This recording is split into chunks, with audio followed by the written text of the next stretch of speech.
Goedemiddag, welkom bij deze extra uitsturing van Joet. Dadelijks begint in het Stadhuis in Ljouwert de passenconferentie van verschillende belutsen partijen over de stand van zaken bij de nasleep van de Grutte Brand in het centrum van Ljouwert Aroen de Sneun. 5 pannen gaan verlender wie een dodelijk slachtoffer. De 24-jarige student Itzhard Otterkam om het leven. De passenconferentie wordt houden door de gemeente, de politie Ljouwert, Brandwacht Friesland en opmerkelijk het Openbaar Ministerie Noord-Nederland. We schakelen oer naar het Stadhuis in Ljouwert.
Dames en heren,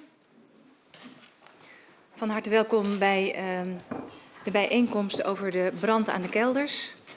Zojuist hebben wij de bewoners bijgesproken over datgene wat u nu ook te horen krijgt. Ik stel u voor wie er achter de tafel zitten en de woordvoerders zullen zijn. In het midden zit burgemeester Kronen.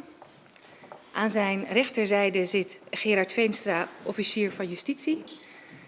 Aan zijn linkerzijde zit Cor Rijega, teamchef van de gemeente Leeuwarden. En George Kunst, operationeel leider van de brandweer Leeuwarden. Ik geef het woord aan de burgemeester. Dank u wel en hartelijk welkom allemaal op de persbijeenkomst waarin we kunnen vertellen een aantal dingen die zijn gebeurd de laatste dagen. En ik wil beginnen met te melden, zoals gezegd, dat we zojuist de bewoners hebben geïnformeerd in de zaal hier. En dat ook die hetzelfde verhaal hebben te horen gekregen. Het leek ons niet meer dan terecht dat zij het als eerste hebben gehoord. Ik wil ook herhalen het medeleven wat we hebben met de familie in de eerste plaats van het slachtoffer. Van Itzhard Otter, maar ook van de andere slachtoffers. En herhalen hoe belangrijk het is geweest voor hen, maar ook voor alle anderen, dat er zoveel maatschappelijke steun is geweest om het verlies voor de een in meerdere mate dan de ander, om dat te kunnen verwerken. Dus zowel voor de slachtoffers als andere betrokkenen, maar zeker ook de hulpverleners. Zeer waardevol dat er zoveel steun is geweest en nog steeds is. Want hoe dan ook, het was natuurlijk een weekend met een zeer dramatische afloop. Ik wil melden dat eerst achtereenvolgens de politie, het Openbaar Ministerie en de brandweer zullen vertellen wat hun resultaten van het onderzoek zijn. Ik zal afsluitend de resultaten van het onderzoek van de gemeente melden. Dus daarmee gaat eigenlijk nu het woord naar Cor Rijega. Naar aanleiding van de brand aan de kelders van afgelopen zaterdag willen we u informeren over de eerste bevindingen van ons onderzoek. Het is bijzonder positief om te merken dat veel mensen gehoor hebben gegeven aan onze oproep om informatie te geven. We willen iedereen daarvoor bedanken. Het heeft ons enorm geholpen. Zoals bekend brak zaterdagmiddag brand uit aan de kelders. Een grote brand, waarbij het 24-jarige slachtoffer om het leven kwam. En waarbij 6 panden met bovenliggende woningen zwaar schade hebben opgelopen. Na het uitbreken van de brand zijn we druk bezig geweest met de politietaken die bij de aanpak van een dergelijk incident behoren. Diezelfde avond en nacht zijn we begonnen met het horen van getuigen. We willen weten wat de oorzaak van de brand is geweest. De medewerkers van de winkels en de bewoners zijn in ieder geval belangrijke getuigen van ons. Maar ook de klanten van deze winkels. Daarnaast zijn we zo snel mogelijk begonnen met het forensisch onderzoek, het spooronderzoek. We zoeken naar de oorzaak van de brand. Dat spooronderzoek kan pas beginnen als de plaats, de licht en de omgeving veilig zijn. De eerste onderzoeken hebben plaatsgevonden. Door instabiele draagmuren is het nodig om een aantal bouwkundige maatregelen te nemen, zodat we ons sporenzoek kunnen afronden. Dit alles met elkaar betekent dat het onderzoek nog lang niet is afgerond. Er moet nog veel gebeuren, maar er is ook al heel veel gedaan. En we hebben een aantal eerste resultaten die we met u delen. Zondag hebben we u toegezegd om u te informeren zo gauw dat kan. Zoals gezegd, het onderzoek is nog niet afgerond. Dat betekent, het gebied blijft voorlopig afgezet voor forensisch onderzoek. Dan kom ik nu bij onze voorlopige conclusies. Nadat het slachtoffer is geborgen, is er in het ziekenhuis een onderzoek gedaan. Daarbij is vastgesteld dat hij door verstikking om het leven is gekomen. Zijn lichaam was niet verbrand. Het slachtoffer is zondag aangetroffen bij zijn woning op een afgesloten binnenplaats. Zo is het onderzoek ook duidelijk geworden dat de brand is begonnen in kelders 29, een kledingstaak die bekend staat als Wonderstijl. Vermoedelijk ligt de oorzaak bij een losse gaskachel met gasfles die in de winkel stond. Er is gesproken met de desbetreffende medewerker en met getuigen die kort voor de brand als klant in de winkel aanwezig waren. Wat uit de verklaringen tot nu toe naar voren komt, is dat de medewerker met de gaskachel bezig is geweest. Daarbij is een steekvlam vrijgekomen en heeft de kleding in de winkel vlam gevat. Daarna hebben de aanwezigen de winkel verlaten en is 112 gebeld. De medewerker van de winkel is door ons als verdachte gehoord. De officier van justitie zal hier meer over zeggen. Dit zijn de voorlopige resultaten van ons onderzoek.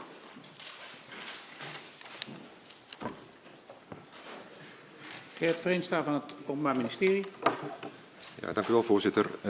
Zoals gezegd, het onderzoek van de politie vindt op dit moment plaats en dat gebeurt onder gezag van een officier van justitie van het parket in Noord-Nederland. En het doel van dit strafrechtelijk onderzoek is het achterhalen van de oorzaak van de brand. Op basis van getuigenverklaringen die de politie de afgelopen dagen heeft afgenomen, is een 38-jarige man als verdachte aangemerkt. Die man was als medewerker regelmatig aanwezig in de winkel en hij is woensdag, gisteren, 23 oktober, door de politie als verdachte gehoord. Hij heeft een eerste verklaring afgelegd en dat deed hij ook met bijstand van een raadsman. Zijn eerste verklaring stemt in grote lijnen overeen met de verklaringen van de getuigen die al in het bezit van de politie zijn en die eerder hebben verklaard. Deze man wordt verdacht van handelen in strijd met artikel 158 van het Wetboek van Strafrecht. In dat artikel wordt het veroorzaken van brand strafbaar gesteld. Brand waarbij er geen sprake is van opzettelijke brandstichting, maar van schuld. Schuld in de betekenis dat hem kan worden verweten dat hij door onvoorzichtig handelen de brand heeft veroorzaakt. Het feit dat bij deze brand ook een dodelijk slachtoffer te betreuren valt, maakt dat de maximumstraf voor dit feit 2 jaar gevangenisstraf is. Het onderzoek van de politie is nog niet afgerond, het gaat verder en dat betekent eigenlijk 2 dingen. De verhoren van de verdachte gaan op dit moment nog door. En bovendien zal forensische opsporing in het perceel kelders 29 een onderzoek moeten doen naar de kachel en naar de gasfles.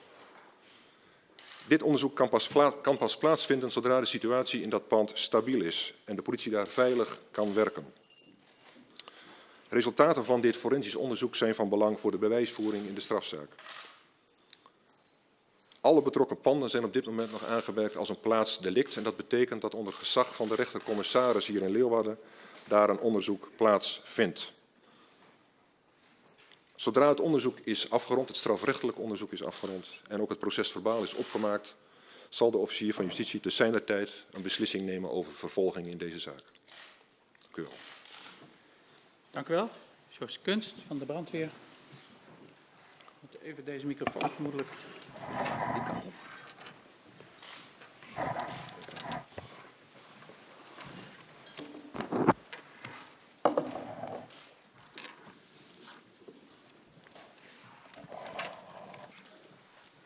Afgelopen zaterdagmiddag om 17:22 is de brandweer van Leeuwarden gealarmeerd voor een brand in een winkel aan de kelders.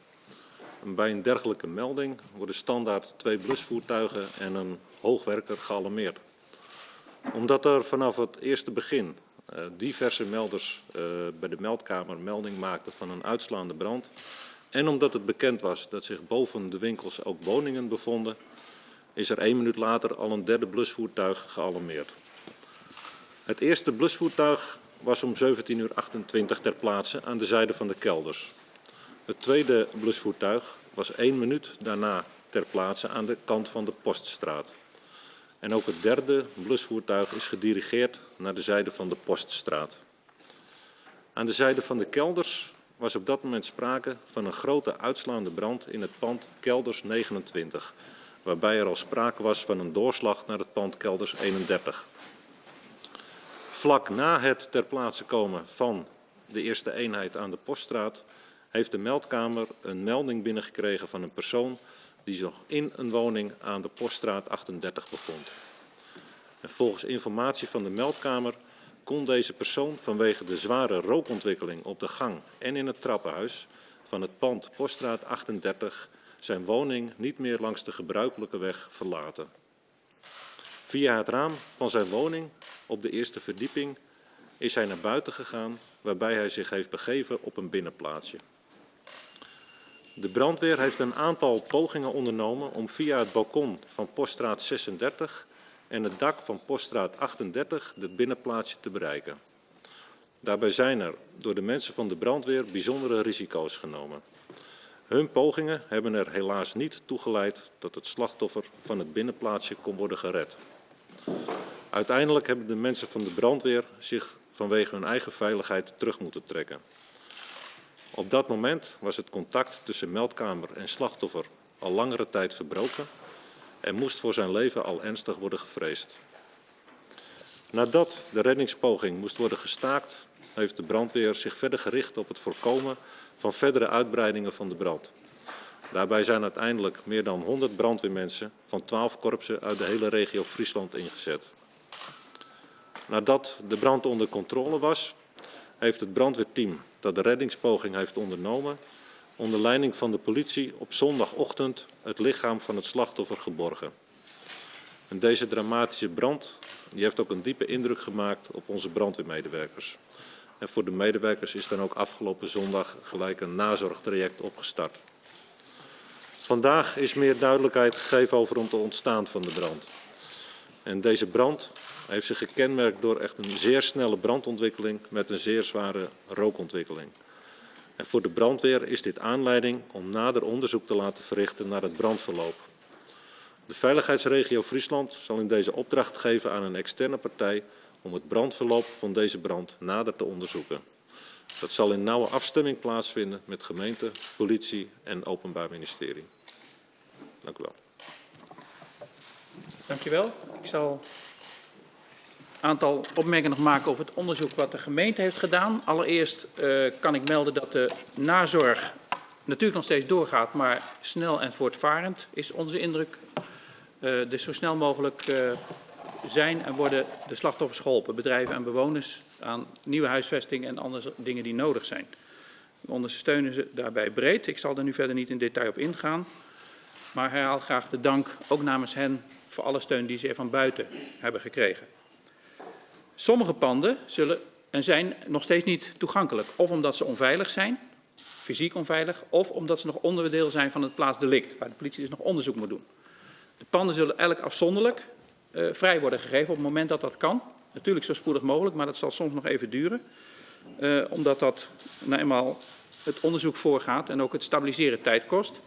Nu worden gestabiliseerd de voorgevels van de winkel waar de brand begon, zodat de politie ook daar het onderzoek kan voortzetten. Dan opmerkingen over ons onderzoek naar het pand waar het slachtoffer woonde, aan de Poststraat. We hebben vastgesteld dat het geen studentenhuisvesting is, maar het is een appartement. Een appartement betekent een zelfstandige woning met een zelfstandige voorzieningen voor alles. En daarvoor is de eis dat je bij de bouw moet voldoen aan de vergunningvereisten. En dat is het geval geweest in 1985. Maar als men nu tekeningen zou hebben ingediend om hetzelfde te doen, zou het ook worden goedgekeurd. Dus het pand voldeed daarmee volgens de bouwtekeningen aan de eisen die toen en nu zouden moeten worden gesteld. We zijn nog niet in het pand geweest, dus het is natuurlijk denkbaar dat men inmiddels heeft verbouwd, veranderd, waardoor het anders zou zijn geworden, maar die indruk hebben we niet. Daar is geen aanwijzing voor, maar dat kunnen we natuurlijk pas definitief vaststellen als we in het pand zijn geweest en dat zal nu hopelijk snel kunnen gebeuren. Dat betreffende het pand. Belangrijk is daarbij om te weten dat bij studentenhuisvesting meerpersoonshuishoudens vaker controle moet plaatsvinden, omdat die niet zelfstandig zijn. Bij dit soort appartementen gebeurt dat niet en er zijn er vele van in Nederland, want heel veel flats, portiekflats, appartementen en woonhuizen hebben ook maar één uitgang en ingang. En ook daar is vaak maar één andere optie, het raam, het balkon of het dak. In die zin is dit een dramatische samenloop, maar niet uniek. We zullen een aantal onderzoeken nog voortzetten. Allereerst natuurlijk het onderzoek van politie en justitie, ook strafrechtelijk. Dan het onderzoek van de brandweer over het verloop. Hoe heeft de brand precies kunnen ontstaan en hoe snel zich kunnen verspreiden, met name met die enorme rookontwikkeling. Het derde onderzoek is ons bouwkundig onderzoek afronden. En tenslotte zal er een algehele evaluatie plaatsvinden over wat er voor, tijdens en na de brand allemaal is gebeurd. Dat laten we onafhankelijk doen, zodat we niet ons eigen vlees keuren, maar dat het onafhankelijk is. En dat zoveel mogelijk anderen in Nederland daar ook van leren, want veel van vergelijkbare situaties bestaan in heel Nederland. Ik sluit af met toch te herhalen ook het respect wat we ook net weer hebben gevoeld bij de bewoners.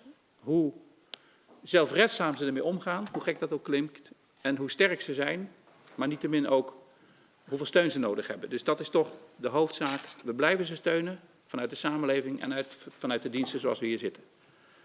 Daarmee wilde ik afronden en dank voor uw aandacht. Dan heeft u nu de gelegenheid om vragen te stellen. Ik wil u verzoeken om eerst uw naam en het medium te noemen en dan herhaal ik vervolgens de vraag. Voordat u de vragen stelt wil ik eerst aan Gerard Veenstra vragen om de status van de verdachte nogmaals duidelijk te maken, omdat we op internet niet de juiste berichtgeving zien. Ik heb eerder gezegd dat deze verdachte op basis van de informatie die in het dossier ligt wordt aangemerkt als verdacht van artikel 158 Wetboek van Strafrecht. Dat is een niet opzettelijke vorm van brandstichting. Opzettelijke vorm van brandstichting moet u denken aan het zelf opendraaien van een gaskraan. Laat ik het maar verduidelijken met een voorbeeld. En er een aansteker bij houden. Hier is sprake van onvoorzichtig handelen, waardoor uiteindelijk, zo lijkt het nu, de brand is kunnen ontstaan. Dat is een andere juridische vorm dan de opzettelijke variant, met ook andere strafmaten. En vandaar dat ik ook genoemd heb in mijn verhaal dat voor dit feit, ook als het overlijden van iemand ten gevolge heeft, een maximumstraf van 2 jaar is. Dank u wel. Ik ben voor meneer Rijnstra. Het verhoor van deze verdachte. Bekent hij ook dat het zo gegaan is? We zijn nog met hem in gesprek, daar kan ik op dit moment nog niks over zeggen. Maar hij bevestigt wel het beeld zoals wij ook horen van getuigen. Dat is wat ik ervan kan zeggen. Het verhaal zoals ik het verteld heb zojuist van de gaskachel. Daar stond u met de mond van. Daar kan ik op dit moment niks over zeggen. Zullen we even de discipline handhaven? Eerst even het medium en uw naam en dan adresseren we de vragen.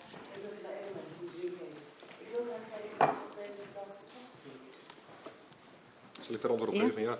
Nou ja, ik heb net uitgelegd op grond van welk artikel hij verdacht wordt. Dat is een feit waarvoor geen voorlopige hechtenis is toegelaten volgens de wettelijke regeling. Dat betekent dat hij wel verhoord wordt, maar niet in voorlopige hechtenis zit.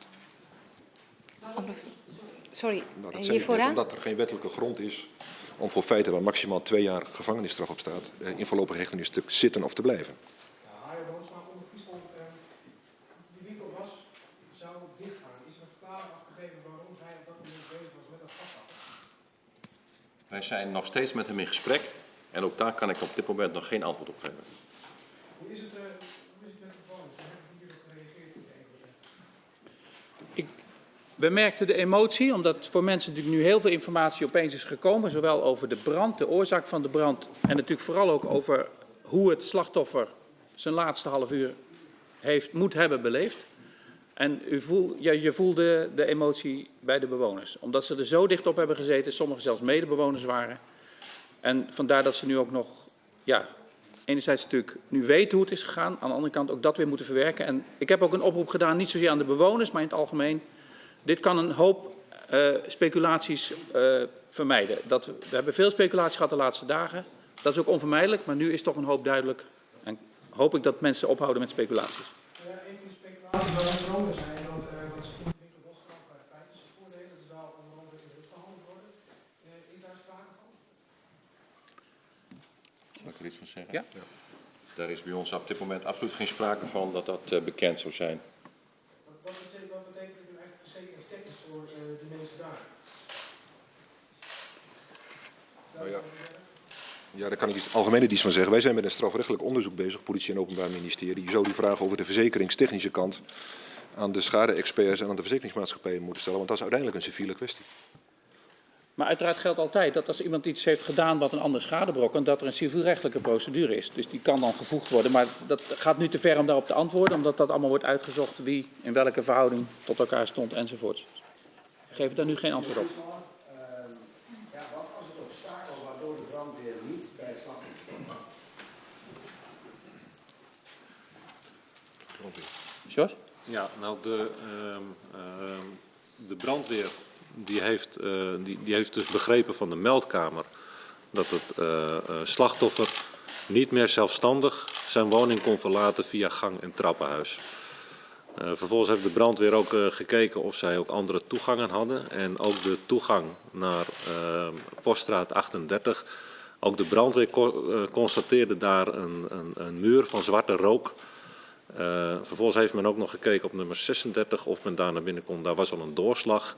En de brandweer heeft toen alle risico's afwegende gemeend dat men het beste een reddingspoging kon doen via het balkon van nummer 36.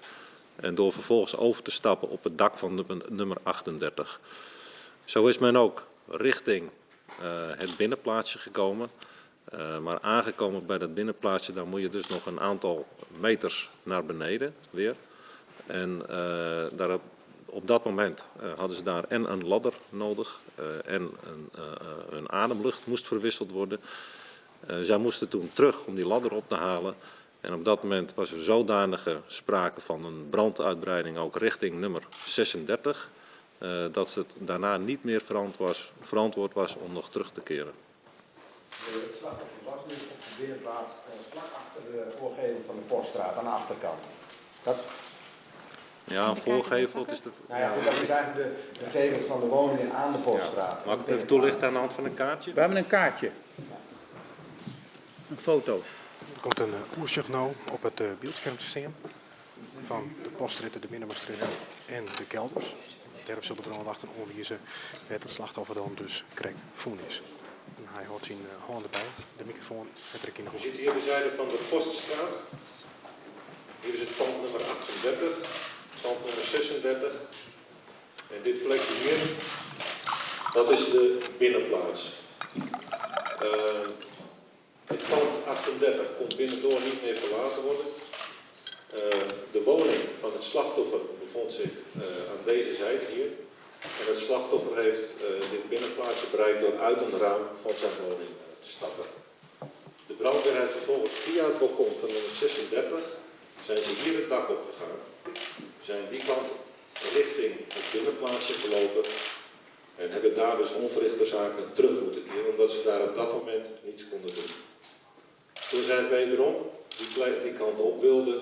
Toen was de brand inmiddels zodanig ontwikkeld dat zij die kant niet meer vanwege hun eigen veiligheid opvonden. Ze zijn daar langs hem heen gegaan. Nee, ze zijn niet langs hem heen gegaan. Je moet het zo zien, dat binnenplaatsje, dat bevindt zich op het dak van de begane grond. En dit dak, waarover onze mensen liepen, bevindt zich op het dak van de eerste verdieping. Had het wel anders gekund? Op basis van de aanwezige risico-inschatting was dit de enige veilige route die onze mensen op dat moment konden nemen. Sterker nog, er is eigenlijk vastgesteld, er is natuurlijk al heel veel over gesproken, dat ze verdergaande risico's hebben genomen dan eigenlijk van ze verwacht mag worden. Dus dat wordt ook door hun, dat respecteren we zeer, maar dat is voor hen ook een hele verwerking. En desondanks, en dat is ook hun frustratie, is daardoor ook zo groot dat zij op bijna armslengte waren, maar toch niet er konden komen. Maar ook zij analyseren keer op keer, had het nou anders gekund? En ja, die oplossing is nog niet gevonden en dat is het drama.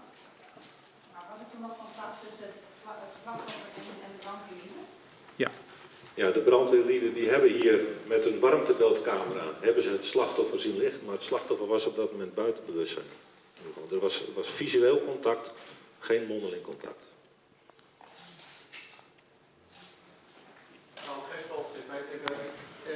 Ik heb begrepen dat via het pand, het Matahari-pand zeg maar, het wel bereikbaar had kunnen zijn. Wat was de oorzaak? Was dat die enorme rookontwikkeling of was dat hitte? Nee, dat was met name de enorme rookontwikkeling. In combinatie met het feit dat men niet kon inschatten hoe ver de brand zich ontwikkeld had. Alleen dat de brand zich heel snel ontwikkelde, dat was wel duidelijk. De beelden die wij van dat moment ongeveer hebben, Ja. geven aan dat het middelste pand, zeg maar, dat daar de rook uitkwam en nog niet uit het pand, Matahari-pand, zeg maar. Ja. Ja, dan heeft u het aan de kant van de kelders, heeft u het Oh, over? nee, aan de Aan de poststraat. kant van de poststraat. Daar hebben Ja. we het beeldmateriaal. Nou, de meldkamer die heeft dus contact gehad met het slachtoffer. En ook het slachtoffer getracht te bewegen om via de normale weg zijn appartement te verlaten. Het slachtoffer gaf daarbij zelf aan dat dat niet meer mogelijk was vanwege de zware rookontwikkeling. En ook onze mensen die hebben geconstateerd toen ze daar de toegang wilden betreden, dat er een muur van zwarte rook op hen afkwam. Ja, nog even Hajo Bootsma. Omroep Friesland, wat betekent dit dan voor de eigenaar van het pand van Harische Haarmode? Dus voor Wiep Venema. Wordt hij hiermee dus vrijgepleit? Is daar nalatigheid? Nou, iemand die nooit beschuldigd is, hoeft niet te worden vrijgepleit. Het onderzoek wijst uit dat het appartementen zijn, geen studentenhuisvesting. Dat de appartementen voldeden aan de normale bouwkundige eisen die in heel Nederland gelden, in 1985. En dat dat nu ook zo zou zijn als een vergelijkbare vergunningaanvraag zou zijn gedaan. Ik herhaal dat we nog naar binnen moeten om te kijken of er nog iets bouwkundig veranderd is wat aan deze conclusie afbreuk zou doen, maar die indruk hebben we op geen enkele manier. Dus daarmee, iemand die niet beschuldigd is, hoeft ook niet te worden vrijgepleit. Het onderzoek moet nog worden afgerond. Even over de verdachte, nog een vraag. Was dat inderdaad een medewerker van de winkel of was dat iemand die na sluitingstijd daar was, maar niet in dienst was bij de winkel waar de brand ontstaan is? Ja? Nou, op dit moment noemen we deze man medewerker. Hoe die juridische status precies is, dat weten we niet. Daar doen we nog onderzoek naar. Maar het was iemand in het pand op dat moment die daar werkzaam was. En als zo dusdanig ook met die kachel iets aan het verrichten was. En u idee wat hij met de kachel deed en waarom? Ook dat is onderwerp van gesprek met hem en daar zijn we mee bezig.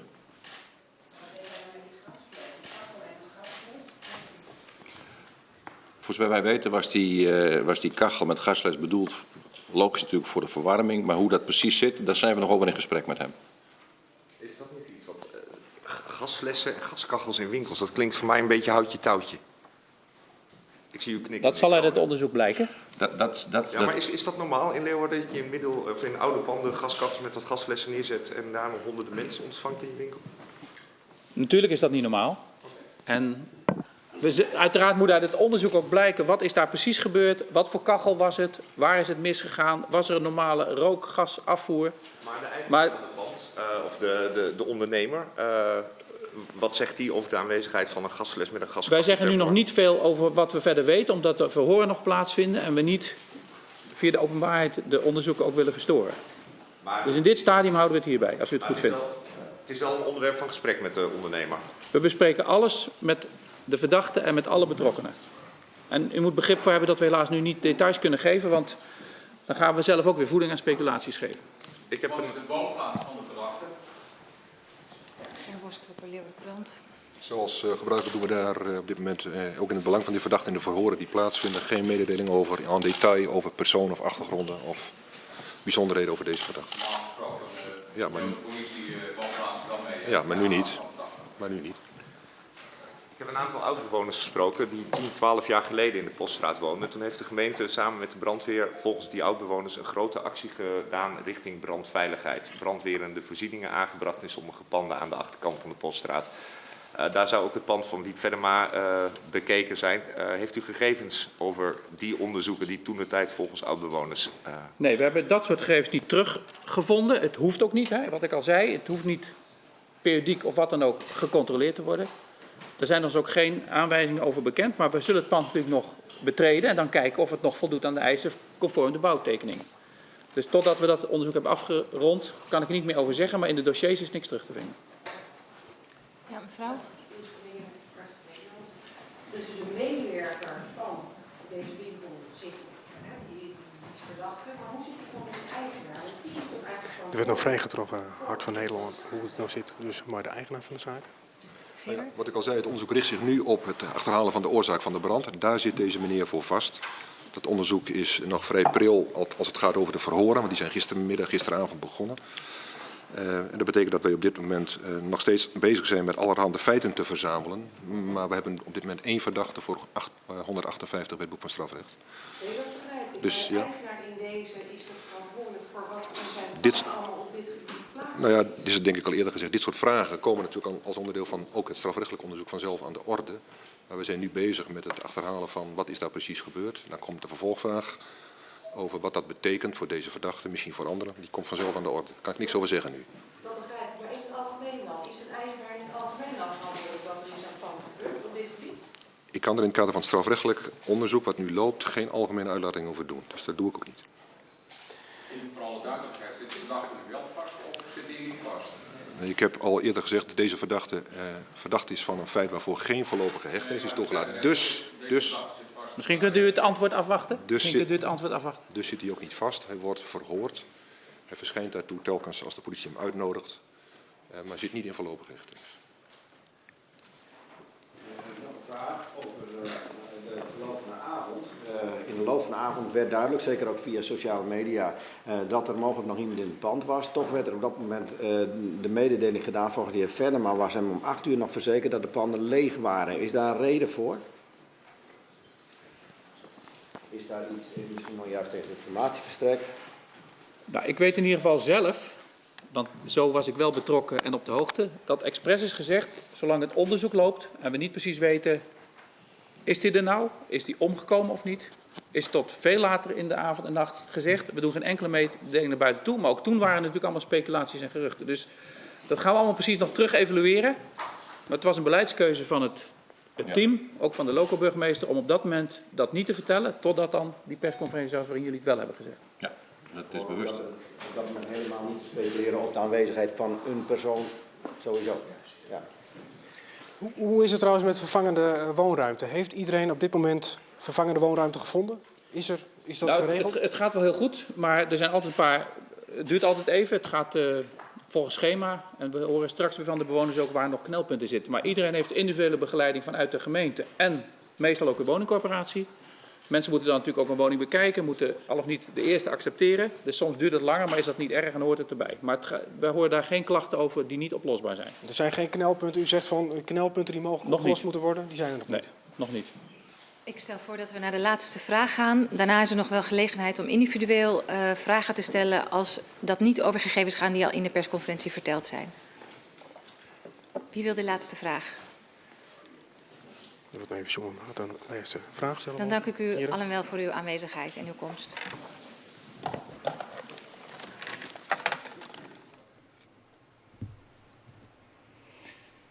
Ja, ons vier deze uitsturing wat betreft die passenconferentie door gemeente, politie, brandwacht en het IPNB-ministerie.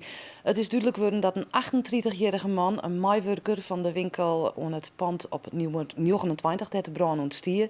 De winkel Wonderstyle, dat er een 38-jarige meewerker oppakt is, dat hij vertochten is voor deze brand voor een strafrechtelijk feit. En dat is artikel 158 in de strafwet, niet opzettelijke brandstichting. Deze man zit net vast, maar wordt nog wel jaard, wordt naar het politiebureau hellen om jaard te worden. Hij had onvoorzichtig handelen. Hij wie mijn gaskachel ondergong, daarbij wie ik een gasfles. Daar kwam een stekvlam uit. Toen ben ze de winkel uitgaan. Hij wie daar mij nog een oor. Ze binnen de winkel uitgaan. Hij wil in 2 bellen, maar op basis van deze feiten is deze man als vertochte onmerkt. En het orenverhaal is vanzelfs dat oer het dodelijk slachtoffer Itzhard Otte.